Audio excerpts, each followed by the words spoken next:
So yeah, like it was. I mean, I don't know why they spoiled it. Like nothing was good after that. It just was a really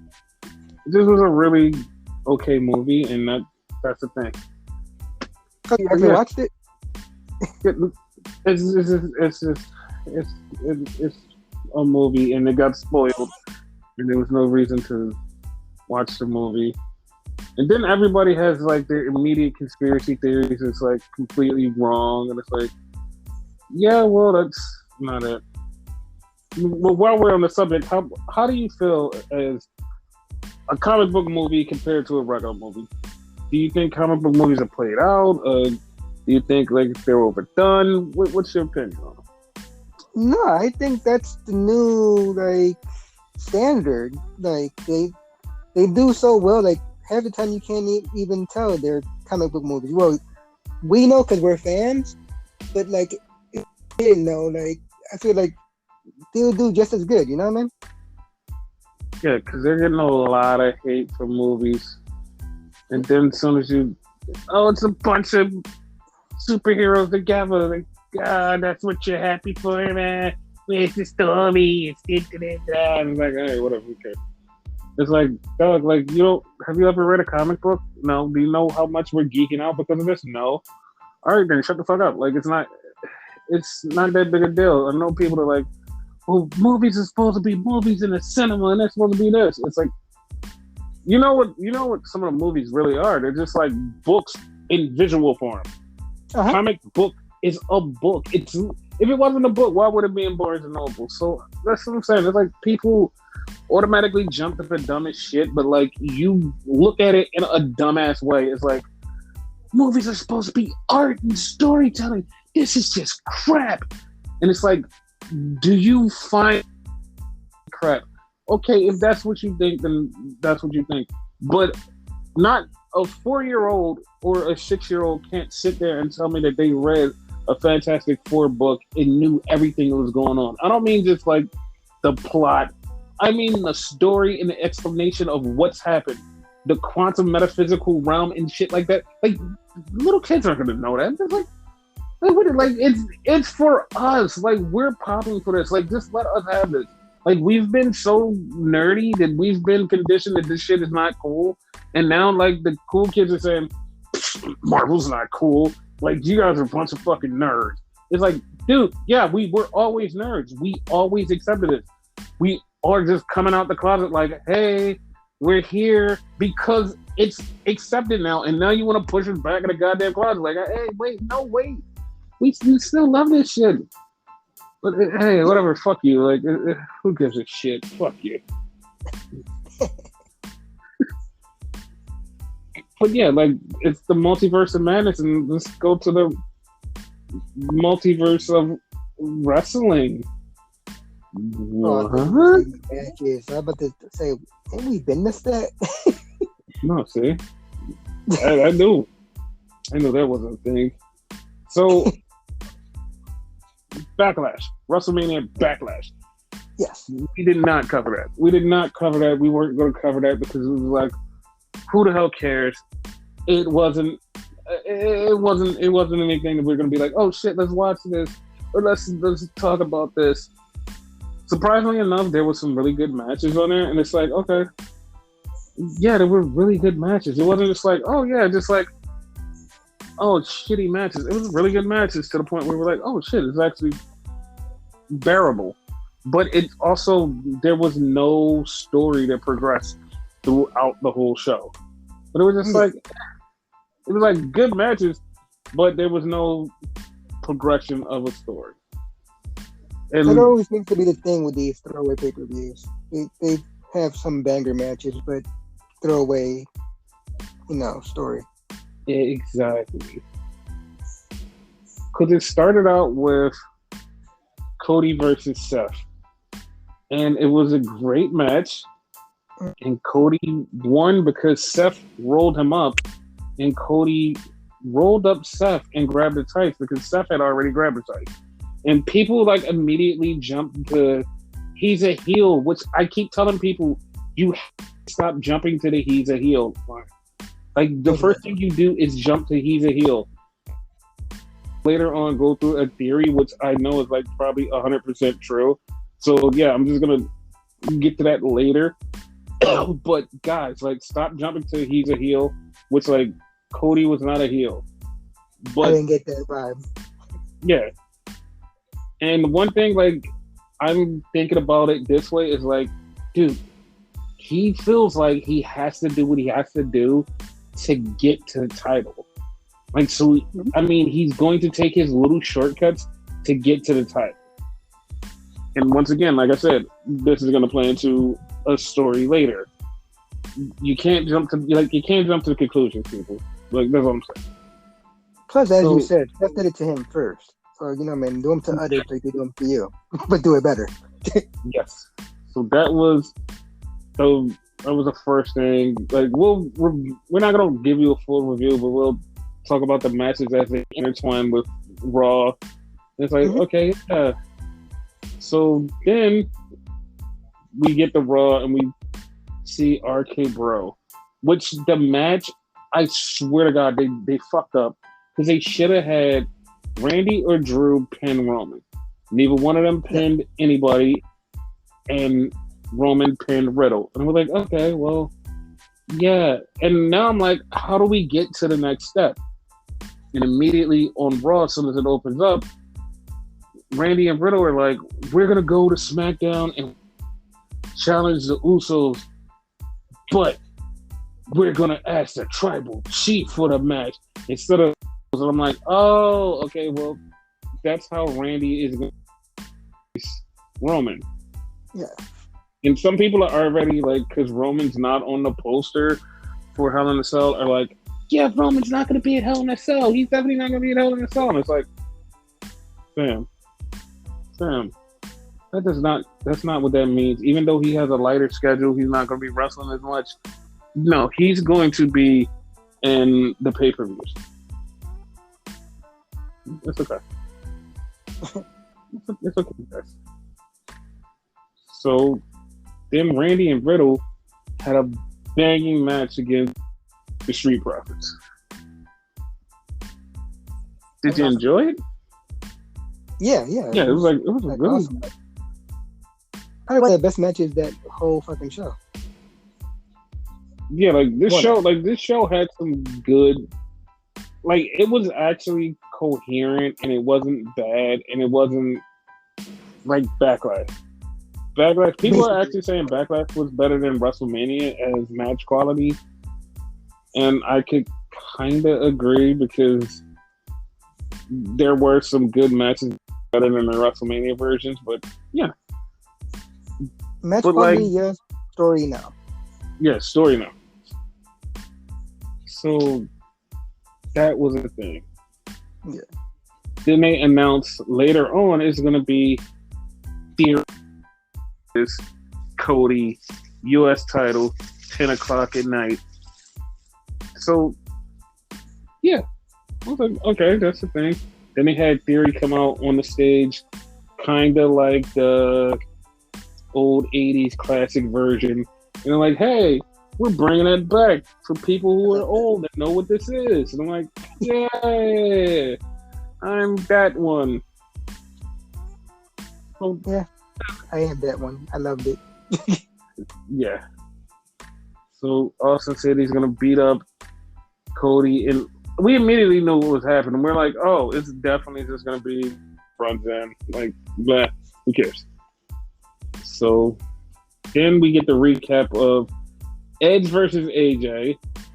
Pretty good match until, oh my God, and she came out with black hair. Who didn't see that coming? People who haven't listened to this podcast or haven't thought about this are like, oh, okay, what? Because I've only difference back here since, yeah, I've said it since WrestleMania that she's going to be part of the group. I said that's happening, and there are possibly more. And Edge cut his hair, and it fucked everybody up. That one I didn't see coming. Yeah. So Edge is out there making this little dumb speech and he's talking. Rhea and Damien are the saints of fate. And I'm like, come on, guys. Like, you're just throwing out cool names and you have this team stuck with Judgment fucking Day? Oh, you gotta be fucking kidding me. He was mad. Yeah.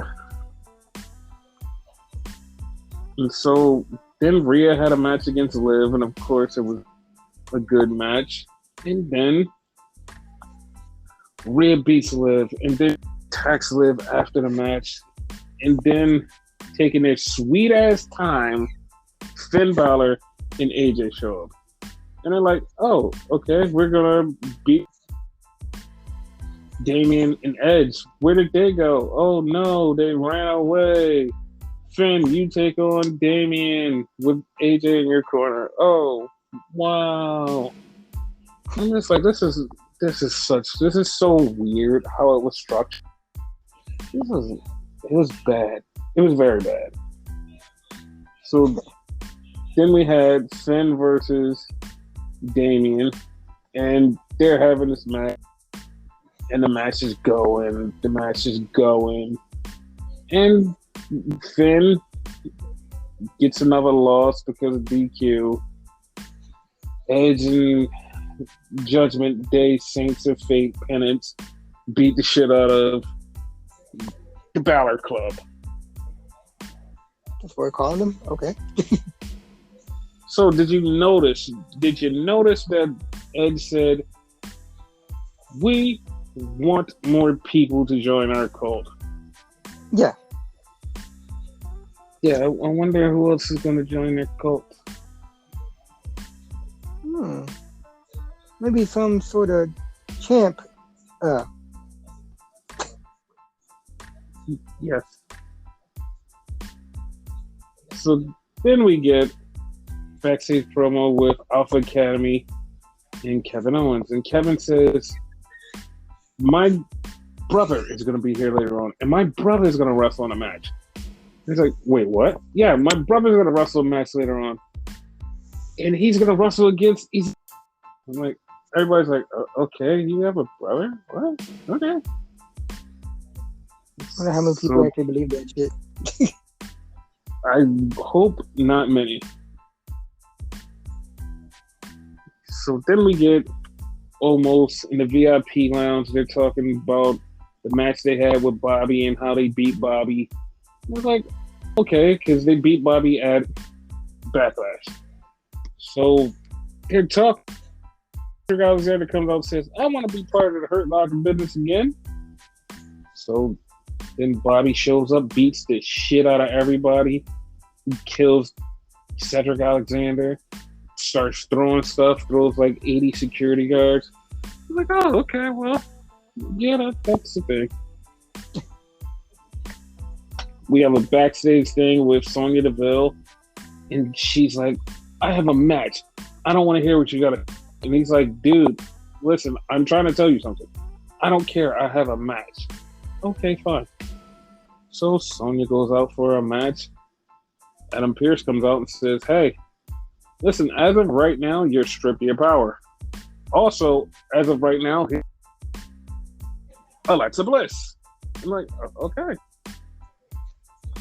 Okay. Whole new gimmick, apparently.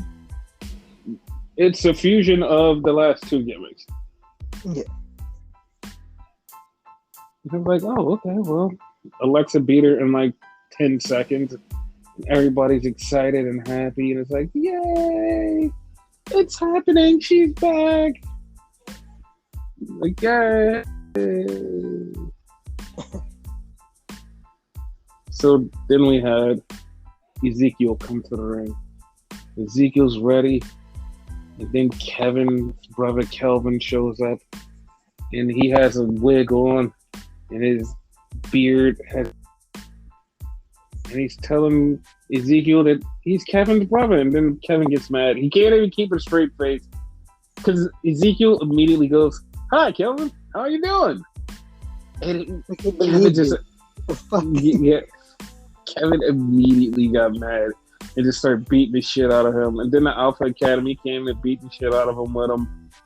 And they fuck him up. They leave him laying. And it's like, oh my God, this actually fucking fucked. But here's the thing, like, they keep beating Ezekiel's ass. Where does he find help? My hand up. Have my hand up. Mm-hmm. And he's gonna fuck you up, right? Mm-hmm. Elias. Like, straight up, Elias, right? Uh-huh. How?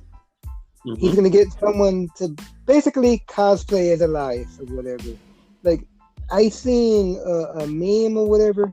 They could rehire Damon Sandow to play Elias. Okay. Or something like that. Or you had a theory, not an Austin theory, that it could be fucking, what's his face? Damn it, I forgot his fucking name. Eli Drake. I know that's not his name here, but you know what I'm talking about. Yeah, because Eli Drake looks just like him. Yeah. What's his but name? He's running L.A. Knight, but he's running a modeling agency on SmackDown. But that's a dark thing, so like. It's gonna come to light.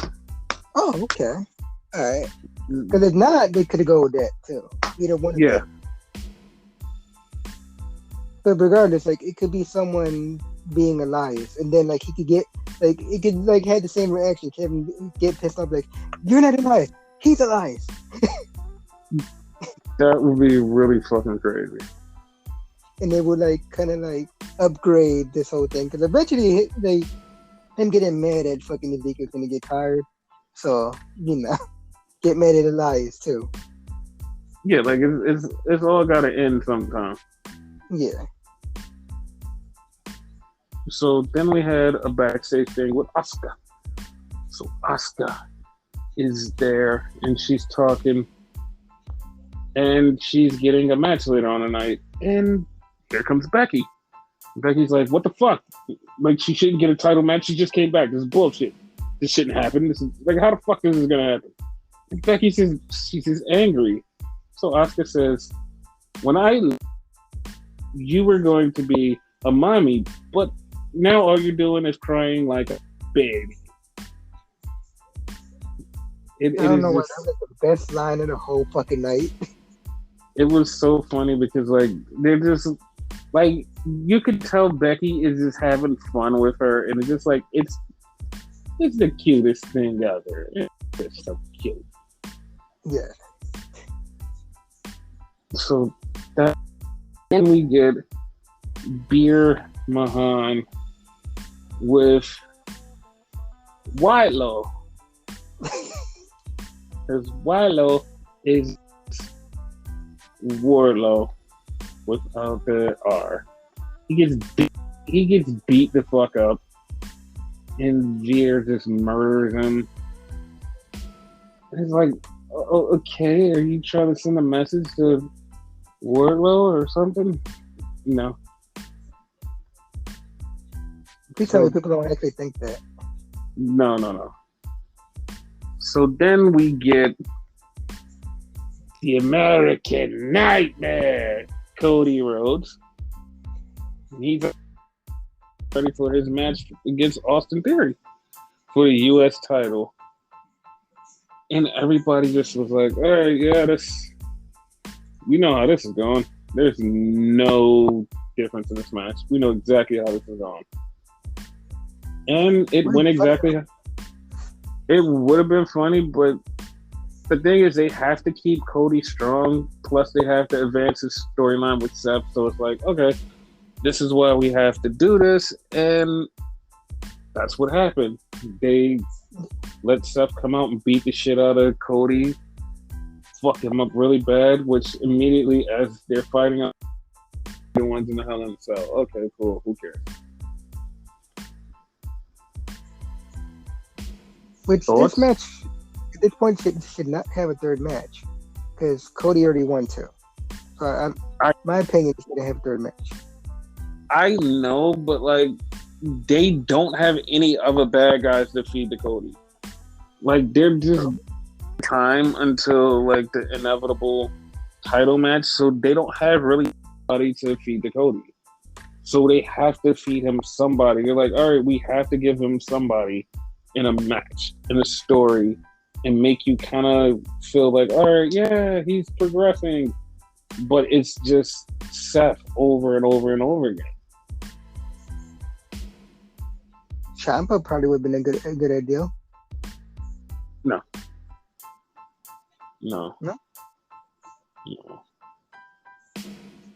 But yeah, like this is going to Hell in a Cell, and it's like, who cares? We're getting closer and closer to the big show, so it's like, we're getting it over with. It's great that it's over with. It's over and done.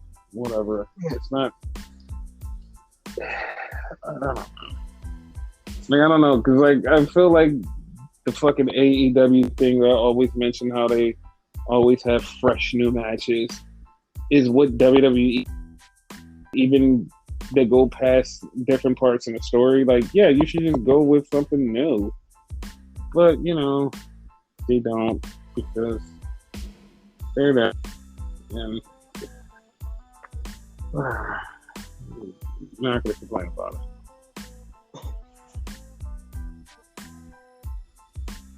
So then, what else do we have next?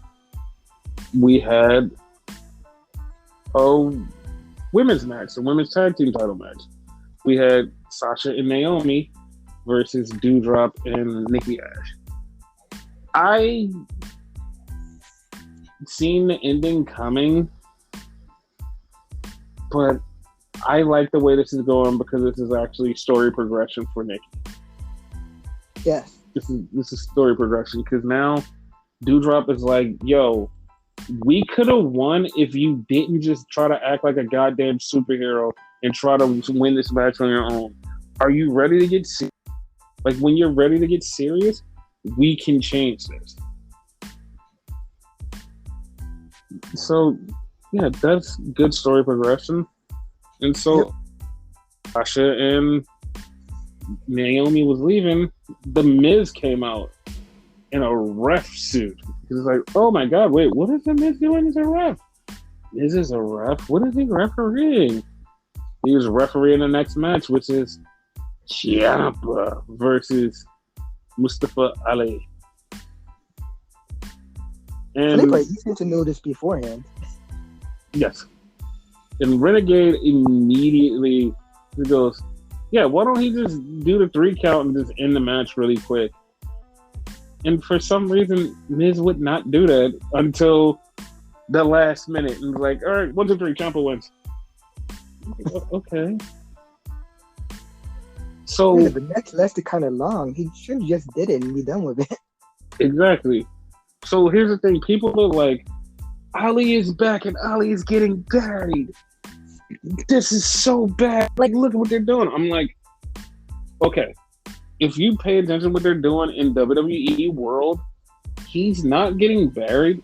He's building a story, because he's going to face Austin Theory eventually, but he needs some, and which is The Miz.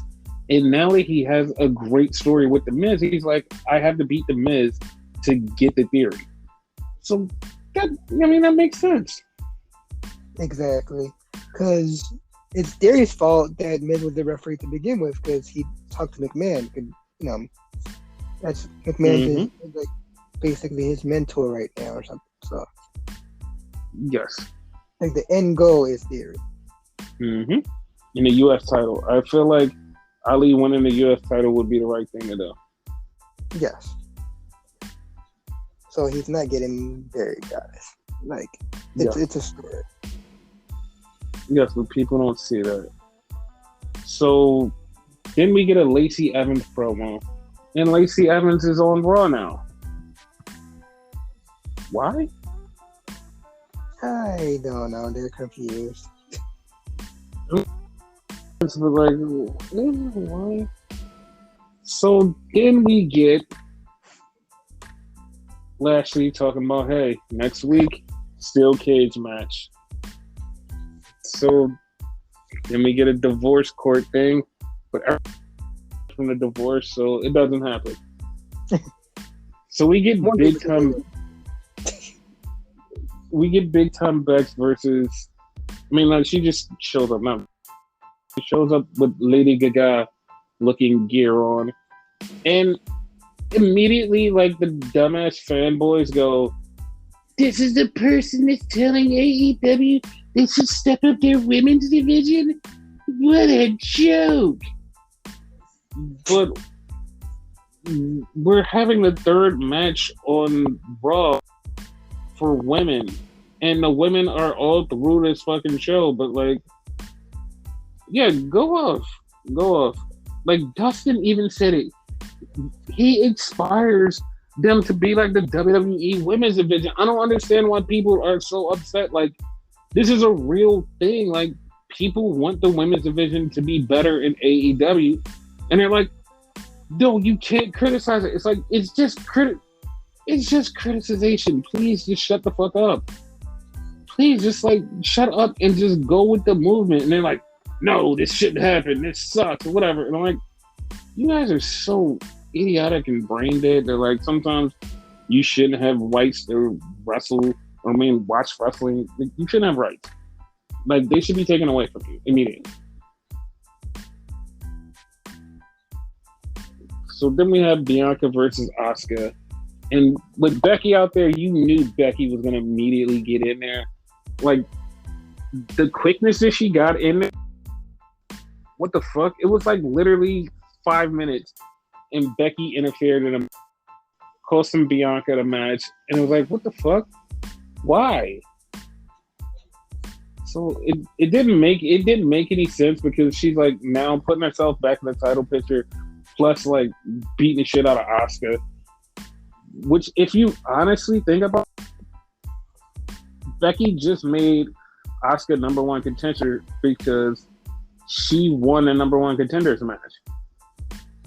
And Asuka's the number one contender, and because Becky inserted herself, we're gonna have a 3-way at Hell in a Cell.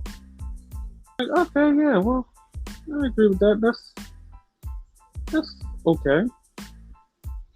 Plus, like, they all kind of have a story against each other, except kind of Asuka and Bianca.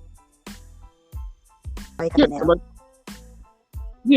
I'm okay with that being the Raw title match because we all know it's going to be Rhea once Rhea is done with her storyline, Rhea versus Bianca.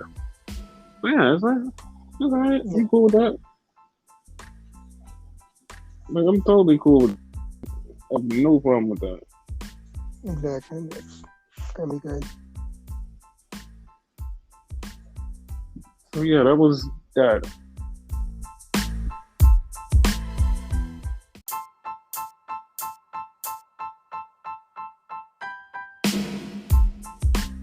So speaking of AEW, we had a Bret Hart Masterbatory match to start off the show.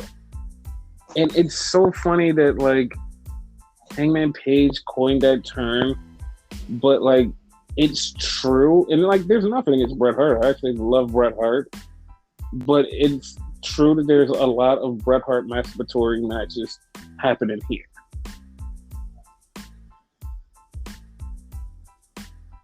Yeah, I mean, like, it's more about Owen, but it seemed more about Bret. Yeah. Let's start off with a Shawn Michaels lover and a Bret Hart lover facing each other. It was Dax Hardwood versus Steve Dorsey, baby. This match was really good. Like, I enjoyed the shit out of it. Yeah. And, like, Dax hurt his ribs and thrown out. He could barely get back in the ring. He put the sharpshooter on Steve and he had to drop it because his ribs were hurting so bad. And then Steve fucked him up and put him in a sharpshooter and made him tap. Enjoyed it. Yeah, he had to like see if he was bleeding. That was funny. So then we had CM Punk come out with an Islanders jersey of somebody who got traded and who hates Long Island. And the funny part was, like, Punk even said, cut my music. He didn't even want Long Island singing his music because he's such a dick. So Hangman is on commentary. Punk comes to the ring, and it's just like, okay, all right. He's going to face John Silver. Him and Silvers have a match. They're going. Great match. Of course, Punk beats Silver because he can't lose. He's going for the title. Like, what do you mean? Like, so throughout the match, Punk is being a dick. Punk is being a little dick. And it's like, he's just being a small penis. And you're like, okay, why are you being a small penis? And it immediately hit me because I said this off the air last week, and it immediately hit me, especially when he won the match. So he calls out Hangman Page, and Hangman comes to the ring, and has this line with, and like, I finally like got it because it clicked in my head when this line where he's like, I wake up every day wondering if I'm a good guy. And the day I woke up and wondered if I'm a champ, and I said, no. At the end of the match, I'm going to make you shake my hand. So he puts his hand out, and Hangman immediately just is like, no, fuck you, pal. Yeah, and yes, and it was so funny how, like, everybody was like, oh, Hangman's being a dick. And I'm like, bro, you're about to see the fucking true heel version of CM Punk in AEW. You're about to get the real heel version of Punk. Like, this is old ROH vintage dickhead Punk. You're about to get... It's happening. Yeah, I see it. And there's a lot of people who are like, Hangman's definitely winning. And people are like, no, Punk's winning. And everybody that, like, once you say Punk's winning, they're like, bullshit. Like, Punk's winning. Like, they would never put the title on Punk. Like, Hangman's the champion. I'm like, you don't see how much of an asshole Punk is being. And I know that doesn't indict the fact that they have long champions. It's like, yeah, all of that's fine. But the story makes so much sense for a heel CM Punk to actually win the title and screw over, like, Hangman. And it's like, that makes sense. That makes sense. I'm all for it. Yeah. I'd rather have a heel champion anyway. Nothing against fucking Hangman. You know, I love Hangman, but yeah, I'm just like, I don't care. I don't care either way. Like, I love Hangman to death. He's like one of the coolest people. Love him. But yeah, I don't care if Punk wins. We all know what the inevitable is going to happen, so I don't care. So then we go to the back. We get an interview with Bret and Jamie, and Reba's back. And they're like, hey, yeah, what's going to happen in the tournament? And like, no, we're winning this whole shit. All right, whatever. So shows up, and Danhausen is going to face Tony Nese. Danhausen gets the entrance. Tony Nese doesn't. Tony Nese demolishes Danhausen in 5 seconds. Not even joking. 5 seconds. And then he cuts a promo. Well, Mark Sterling cuts a promo on how we didn't even get an entrance. We just got put out here like jobbers. And they continuously beat the shit out of Danhausen, and Hook comes out. Hook scares the shit out of them. Danhausen puts his hand out. Half of the people actually thought Hook wasn't going to do it. Everybody else was like, and Hook did it. So, they're a team now. Hookhausen. Yes. And they're going to have a tag team match at Double or Nothing.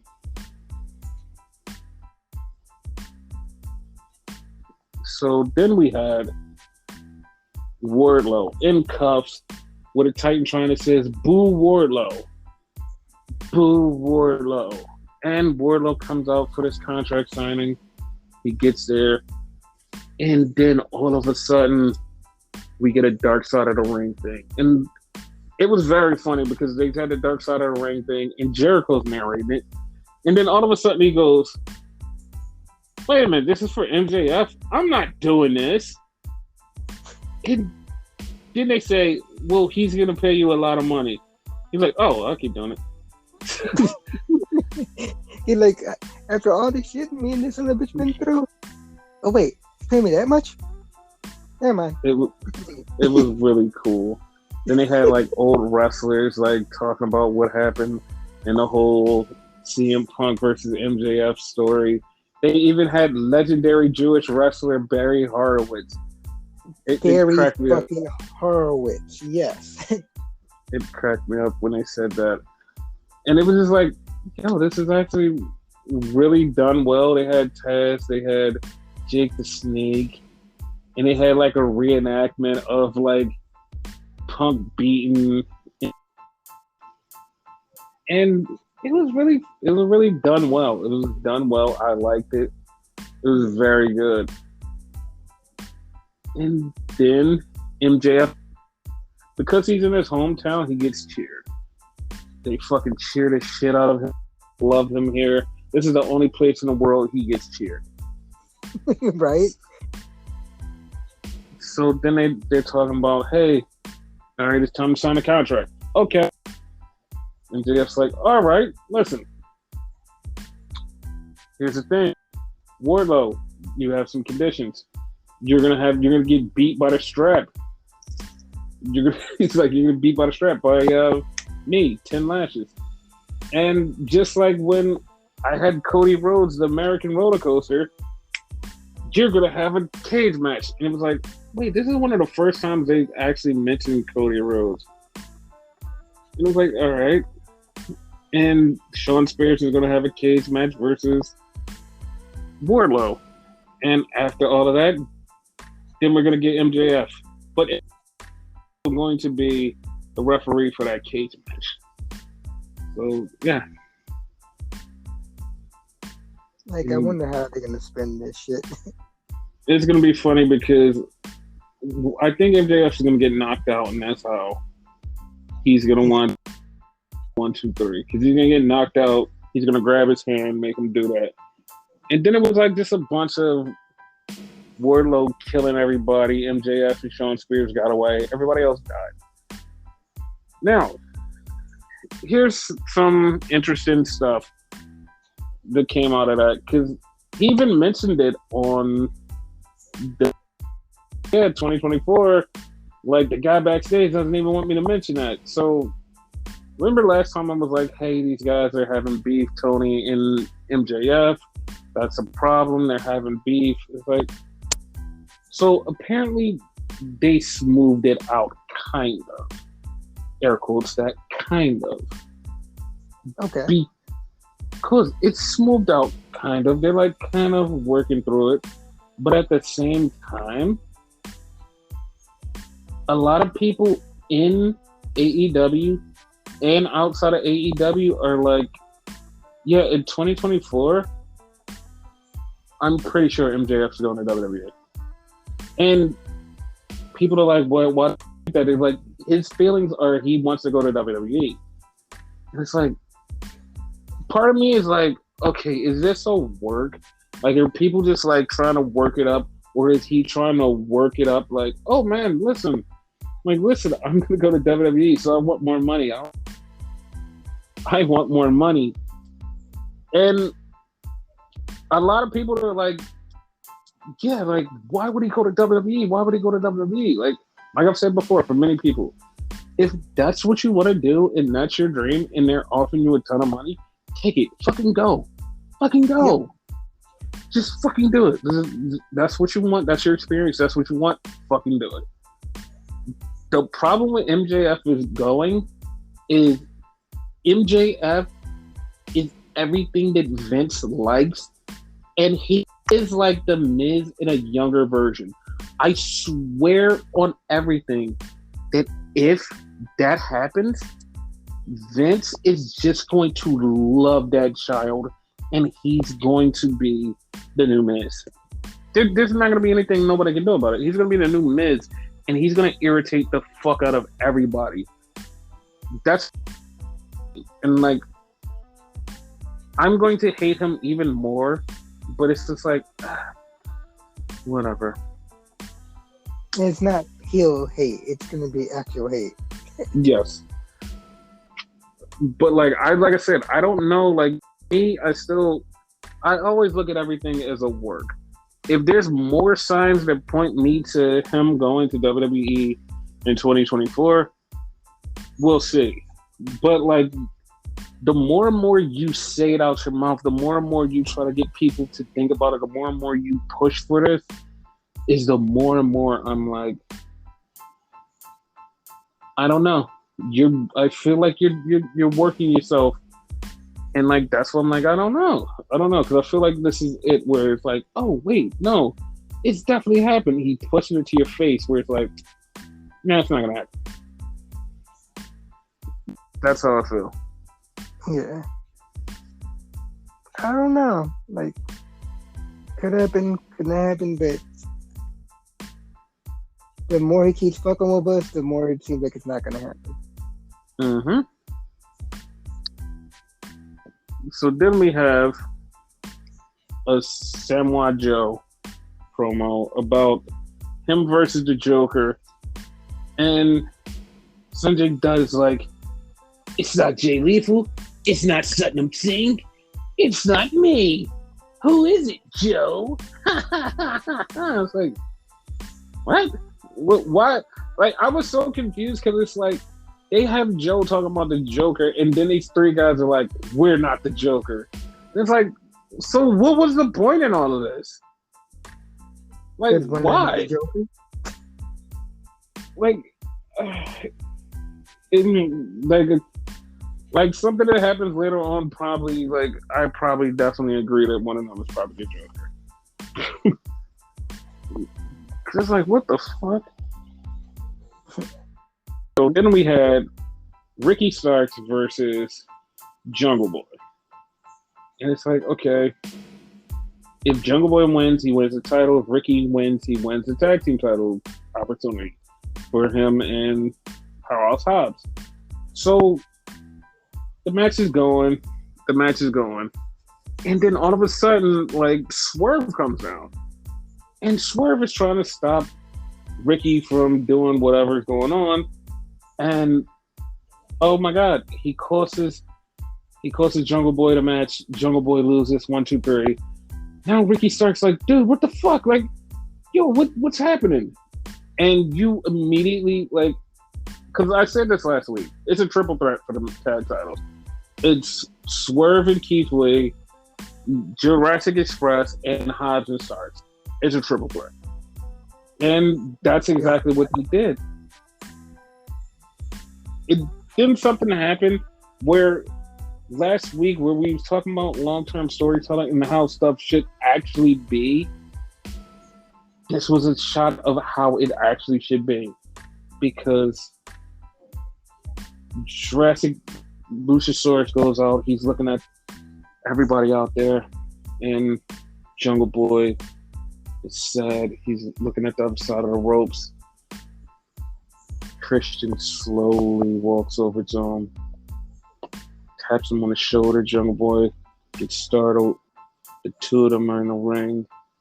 You can see it. Like, you can see it because it's just like literally everybody is waiting for the moment. It's like, it's happening. In the way that it was shot and the way that the tension was in the air, it was like, we feel it coming. It's coming. It's going to happen. It's going to happen. It feels like Christian is going to turn on Jungle Boy. Jungle Boy's going to turn on Christian. Something's going to happen. It's going to happen.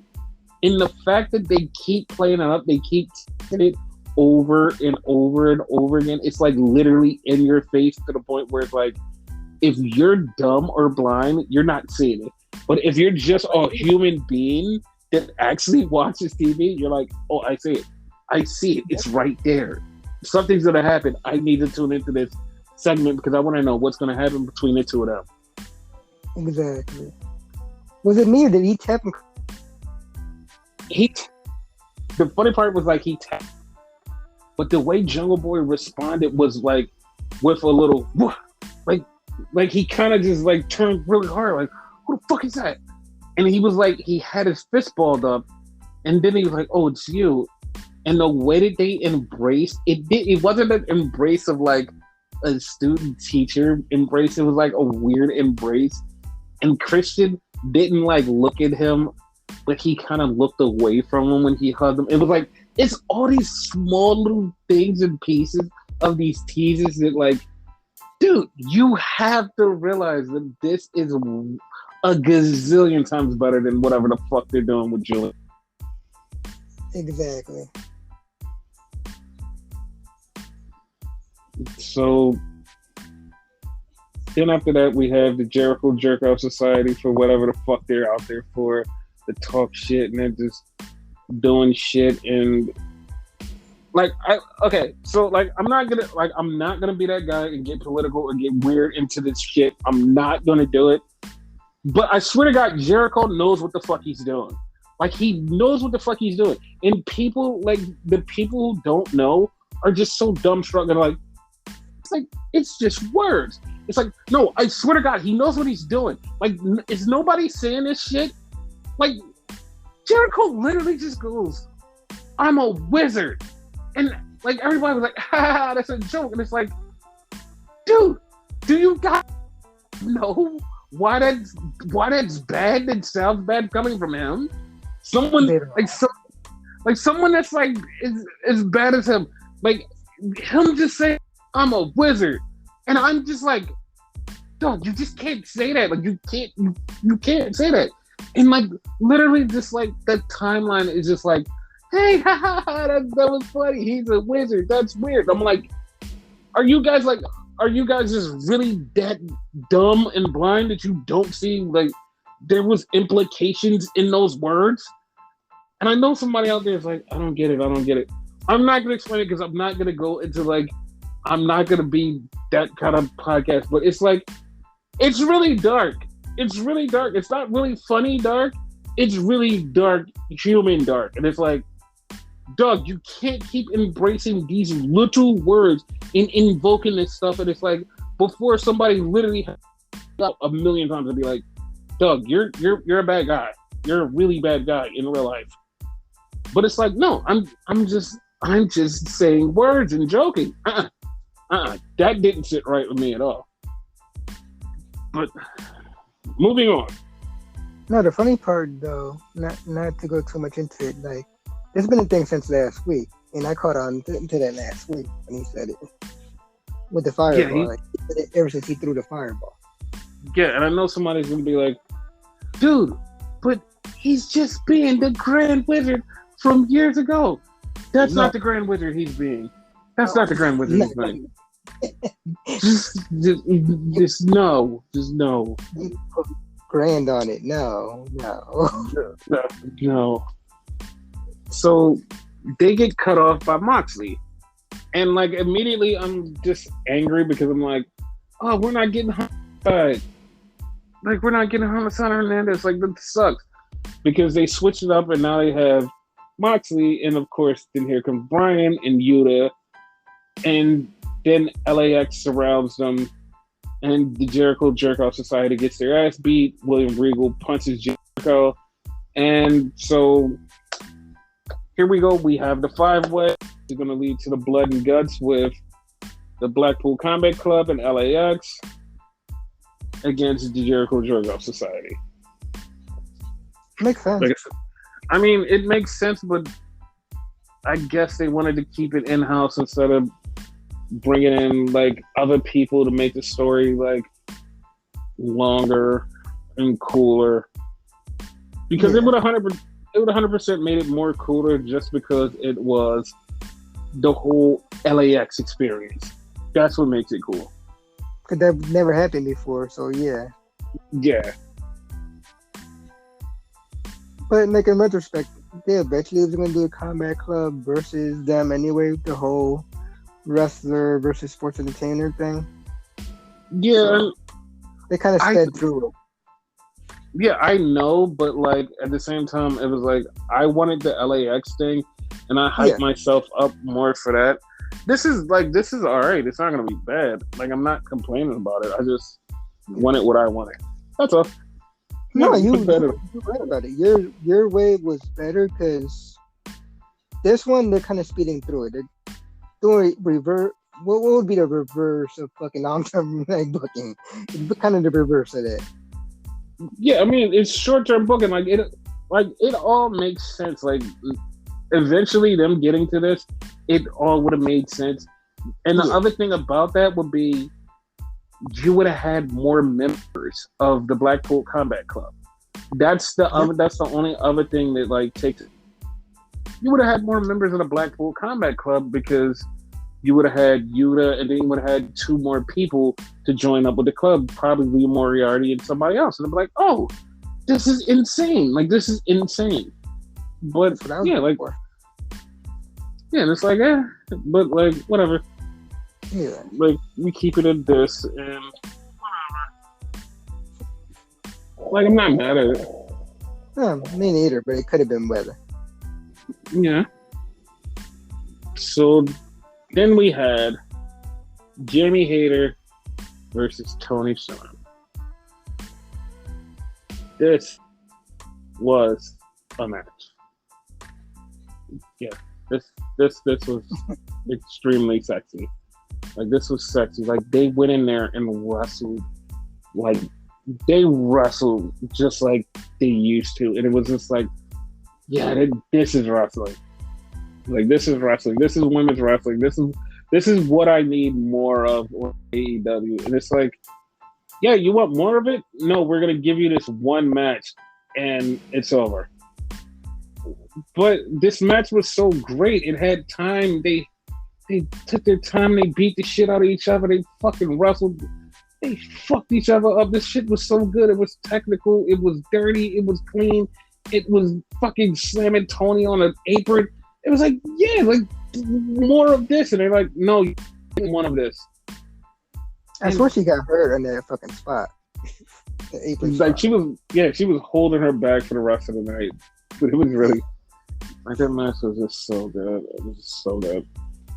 And of course, Toni won, so she's now moving on. But it was just so good. Favorite match.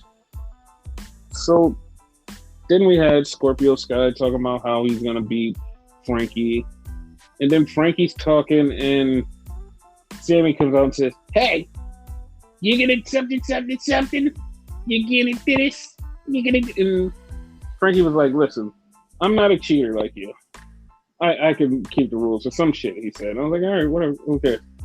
I didn't care at all. I didn't care at all for that segment. He basically told him not to trust Scorpio. Whereas, why should I trust you? Yeah, it was who cares? So then we get the main event, and they literally told Tony Khan, we don't want any rules for this point in the Owen tournament.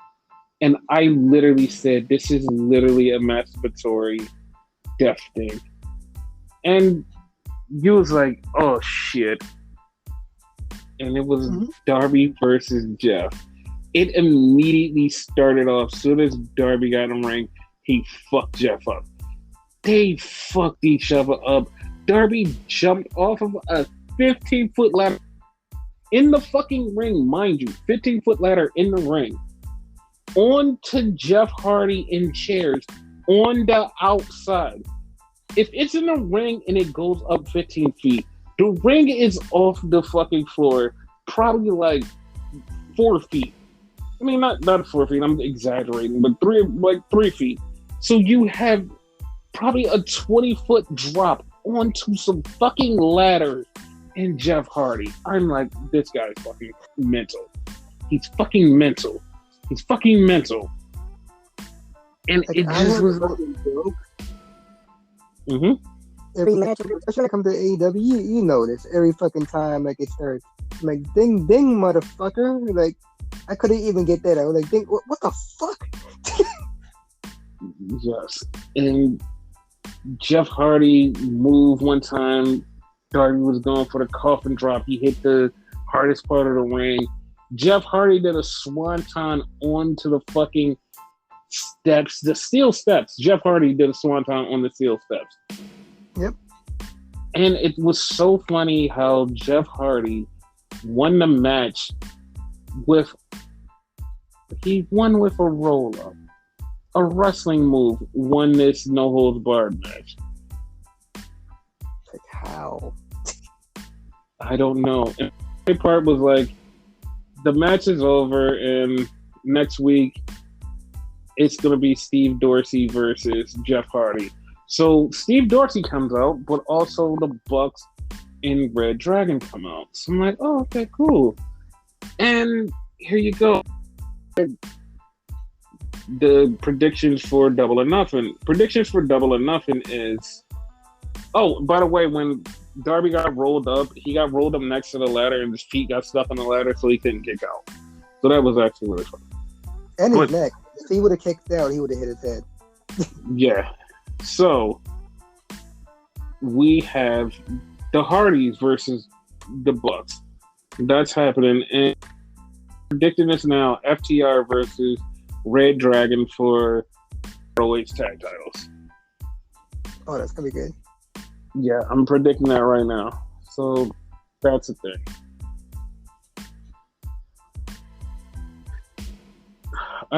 Like I said, I enjoyed it. Mm-hmm. Wasn't bad. It was a good show for AEW. All right, yeah.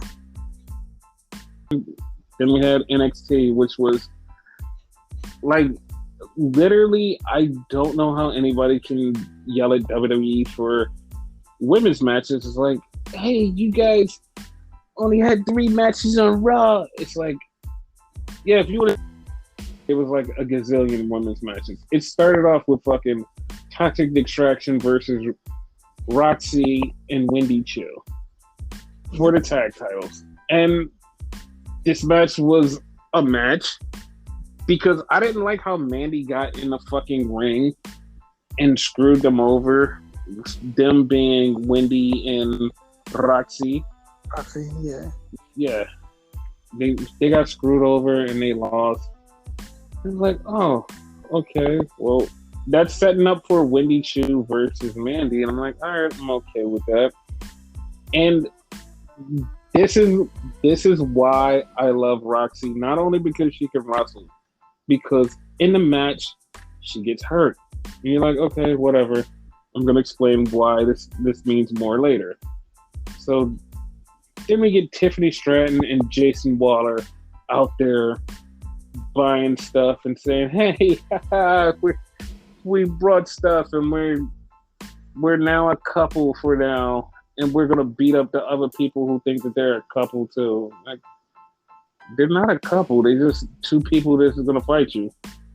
So then we get Diamond Mine. They're backstage, and all of a sudden Roderick Strong comes up and says, hey, I got a new member, Damian Kemp, Gable Stevenson's brother, who was on NXT for a long time. Okay. So then we get Joe Gacy. Joe Gacy comes out with the 2 druids, and he said like 10 things that he was going to call us druids, and I'm like, why? Why? Bobbing the fuck out of me. And your OCD fuck with you with all that shit. Yes, and it's so funny because people were like, we don't know who the druids are. And I'm like, they look exactly like the Grizzled Young Vets. Like, they look exactly like the Grizzled Young Vets. They showed them beating up Braun Breaker last week and everything, and they look just like him. That's where they hit their finisher. No, it was a different finisher. Like, they've actually had tag team moves before, but like, it definitely was like them. So then we get a racist thing backstage. Like, the program is great, but this was like super racist because Chase, whatever his name is backstage, him and Bodie. And then Saray comes up and she's speaking Japanese. And he's like, I don't understand what you're saying, lady. And then Bodie has to translate what she's saying because he's saying, hey, I want to be a tag team with you so we can beat up Tiffany Stratton and the other person. Okay. It's like, why did they have to put, like, she can speak English. she can speak English. Like, you made it weird. Like, it's weird and racist now, WWE. Like, the fuck? Why did you do that? Maybe it's like an Oscar thing where she just talks Japanese when she's pissed. Because Oscar does that. I mean, I guess so. But it's just... Like, I'm just trying to, like, rationalize it. You know what I mean? Like, you know. I guess so. So we have an Ivy Now tournament where she's like trying to get somebody else on Diamond Mine, and they have to work out to get in there. So then we have the brackets. We do have the brackets, and we have the announcement of the women in the tournament, and we're getting all of these women being put in the tournament, and they show Roxy, and Roxy is immediately holding her arm. And she's holding her shoulder, trying to hold it back into place. Why? Because she just got beat up in the match before that. And it's like, wow, you're still selling that. You're awesome. How about that? Like that fucking long. Yep. Then we had Sloane Jacobs versus Fallon Henry in the match that was in the ring. And Sloane Jacobs actually got some fight in. But of course, Fallon Henry was going to win because, you know, she's part of beer virgins. And it's like, okay. Well, that's the thing. Yeah. So then we get Santos Escobar. And he's cutting a promo and he tells Cruz, go start the car. And it's like, all right, Cruz is going to start the car. Like, he has to go to the parking lot to start the car. You know that, right? Just warning you, he has to go to the parking lot to start the car. He can't start it from here. He doesn't have a wireless remote. He has to actually go out there and start it. Yo, why hasn't anybody thought of that? Get fucking wireless shit. That way you don't have to go through that shit. I don't know. But Cruz goes start the car and he gets his ass beat by Johnny Stamboni and his thugs. I mean, Tony D'Angelo and his thugs. And they beat the shit out of Cruz. They put him in the trunk. And they take Cruz. He's gone. So then we have Amari Miller versus Alba Fire, which is formerly known as Kaylee Ray. You want to know what the coolest thing about this is? Like, I'm not even joking. The coolest thing about this match, You want to know? Well, this wrestling, no one chanted Kaylee Ray. They started chanting Alba Fire. And I was like, wait, you're just going to just go right into it? They was like, no, we're just going to go right into it. They just start chanting Alba Fire. I was really surprised that the fans just immediately got behind the new name change and was like, no, we're not going to disrupt the show and call her by her original name. We're going to call her by whatever she's going by now. It's Alba Fire. And I was like, holy shit. And it made the re-debut more spectacular because it was like, they just got all behind the name change and they was all for it. I'm like, that works for me. I like her whole new entrance, mystique, with it. So yeah, I'm behind it too. Yeah, she's pretty dope. Yeah. So then we have Mello and Trick. They try to come in, driving in a Bentley. And soon as they get to the door, Solo Sikoa's like, nah, fam, you're not getting in. They're like, what? How are we going to get in now? So they were like, they try to figure out what to do. Of course they got in. They went in through the door.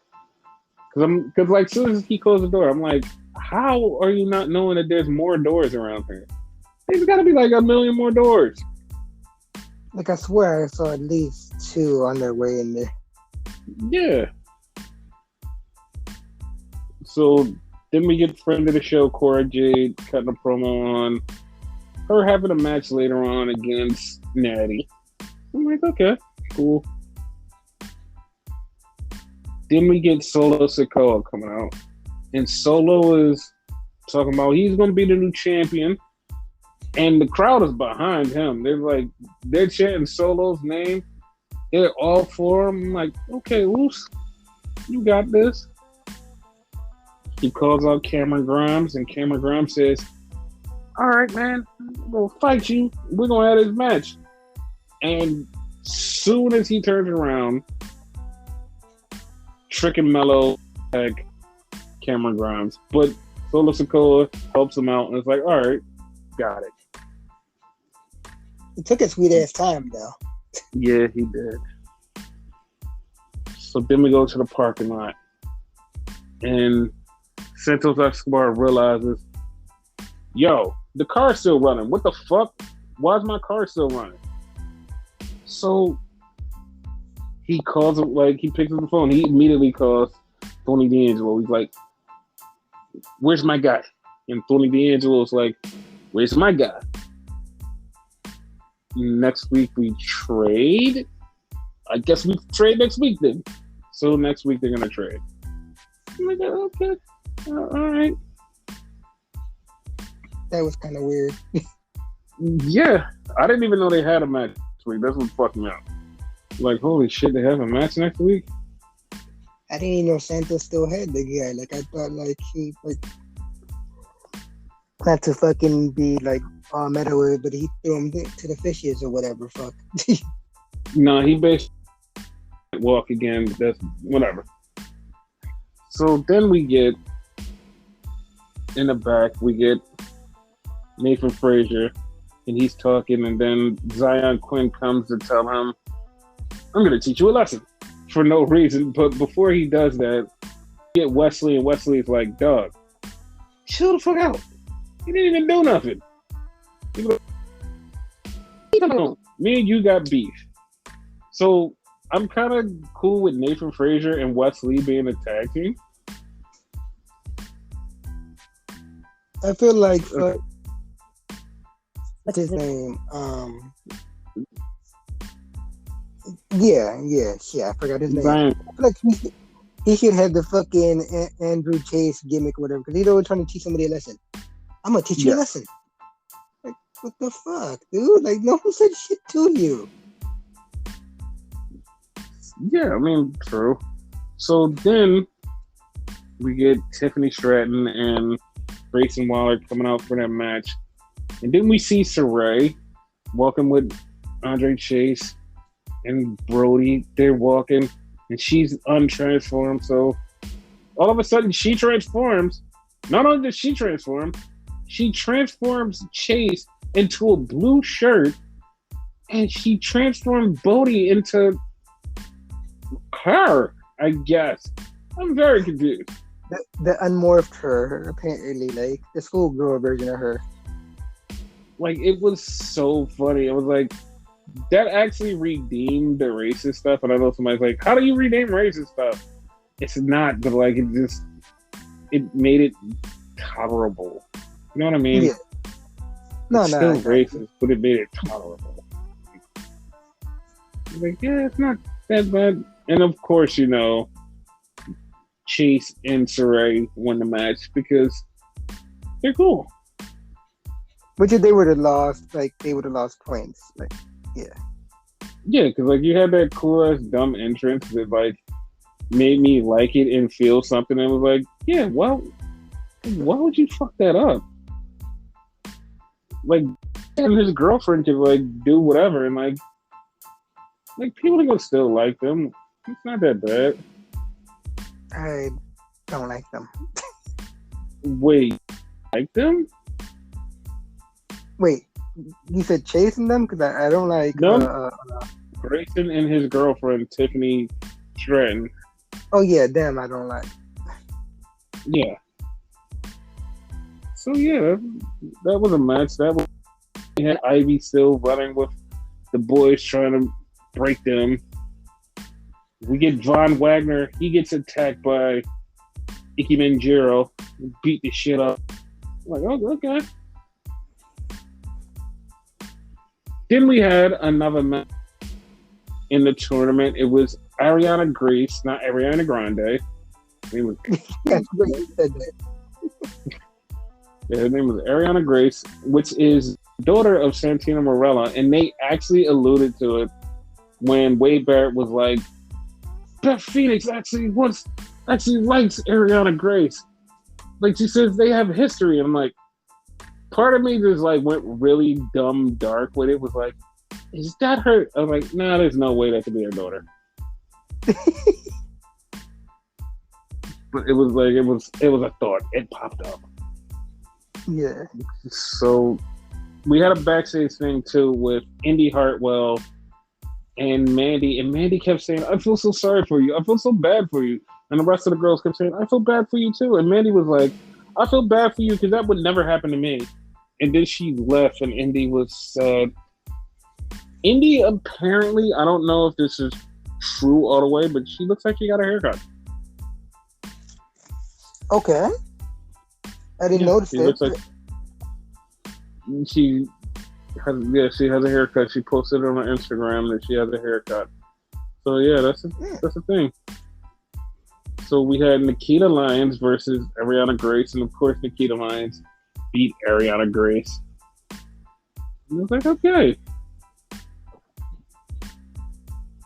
So we still go back to Ivy fucking working out with this guy, and it's like, dude, you're gonna kill this dude. He's gonna want to quit.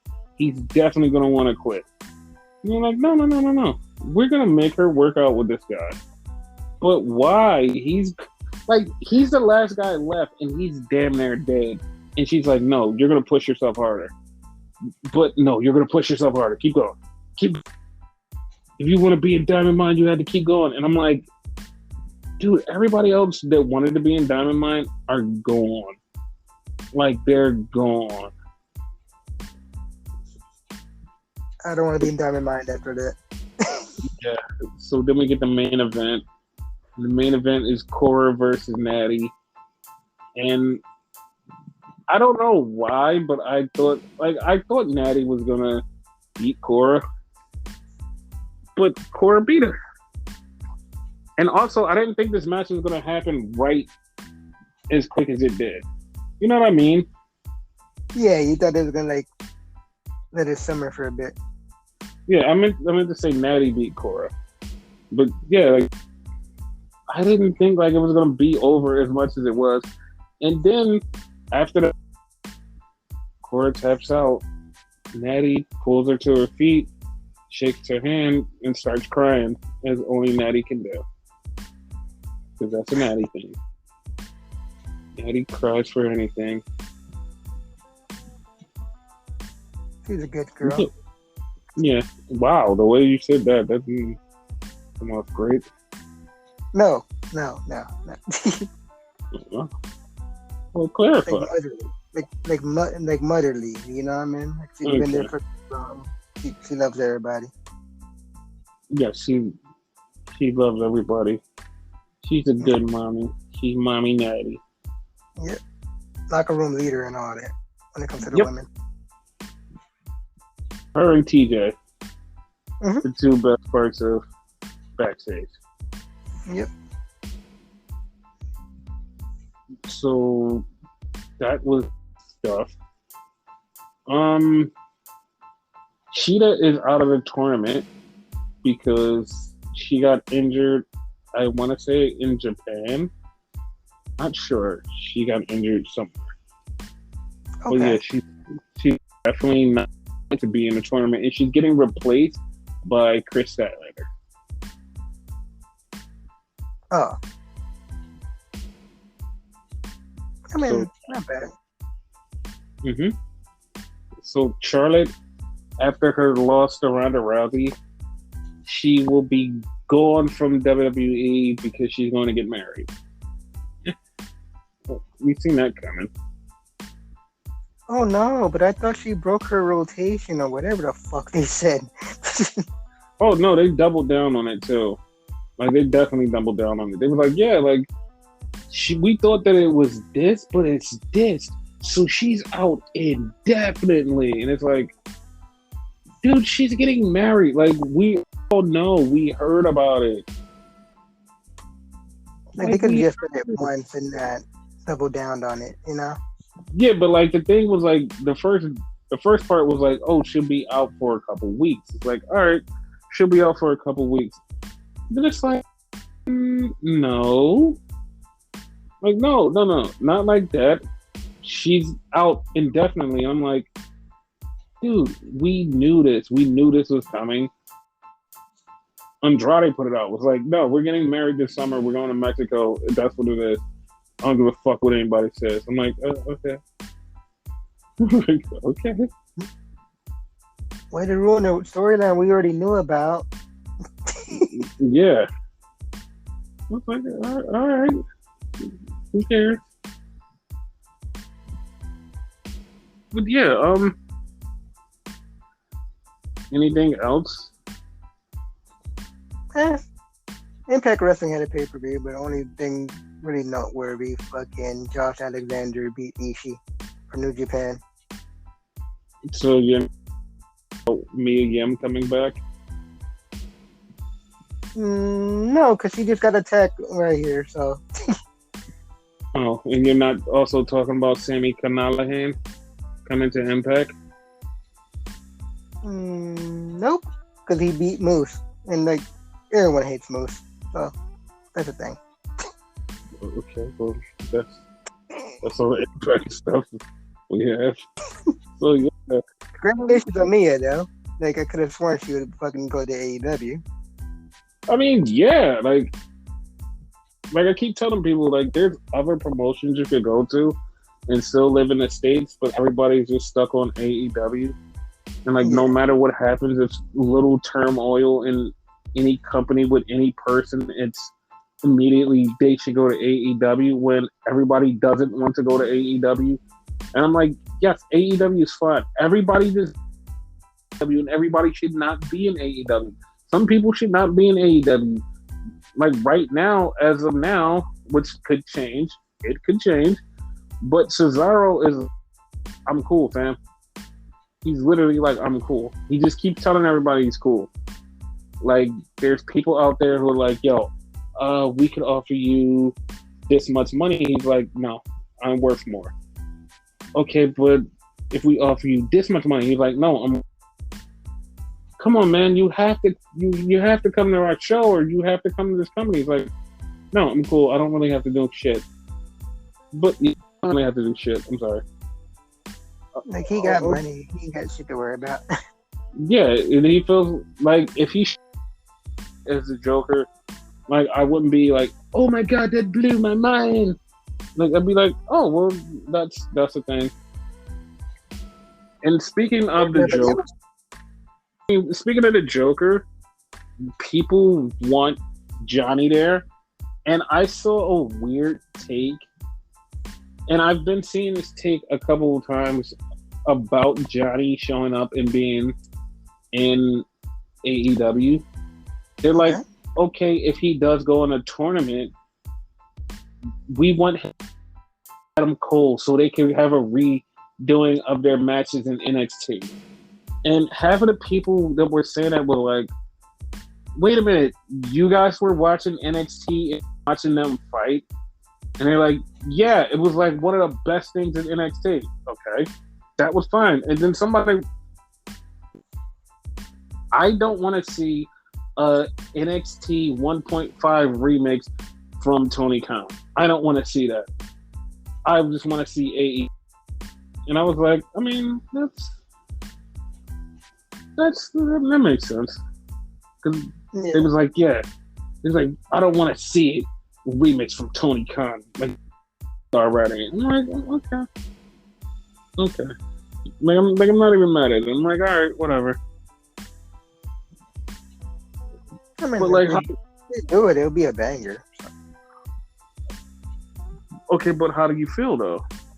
How do you feel about them running back a whole NXT match on AEW and people feeling away and enjoying it and loving it, but at the time it happened, they totally hated it? How do you feel about that? It's fucking weird. Like, yeah, because that's like one thing that bothers me about it. It's like, I see all of the hate that it got the time for like fans that was hating NXT. It was like, blah, blah, blah. It was like, okay. And now they're like, oh, see that rematch. That match was so great the first time. It was like, so basically you just went against the crowd because it was a WWE product. And you're like, oh no, I hate NXT. It's just a glorified super indies. It's a cool thing to do. Yeah, but like at the same time, it's like if you would have just loved it while it was there and appreciate it, no one would call you out while you're doing this. It's like just, it's fine. Like I don't want to see it because I've seen it. Like I've seen it a bunch of times. I've seen it times. Don't want to see it. Like I really don't want it. Like I don't want to see it. It was a main event that was like, it was badass. It was fucking awesome. I don't want to see it again. I know some people are like, you can relive it. It was literally like a year or two ago. It was like 2 years ago. Like you don't have to relive this. And people would be like, no, but it was so good. We should relive it. But if it was so good, why didn't you just say it was so good? I'm just like, let it go. Let it go. Let it go, like, people. It's like remaking a fucking movie that just came out. Yeah. But I want to do it my way. I want my version. You know, if we did it, it wouldn't be choreographed and they could do whatever they want. So imagine how good it would be doing whatever they want. And like, okay. But yeah, I'm indifferent because like I'm so like the wrestling business. Like people like shifting, like going to different companies and whatever, especially when it's a feud. Like I'm used to like people like doing it over again, you know. Yeah, I'm just at the point where I also don't care. Yeah. I also don't care. Like if it happens, it'll be cool. If it doesn't happen, I also don't care. Mm-hmm. So, yeah. That's the show. Okay. This is the show that never ends. But it does.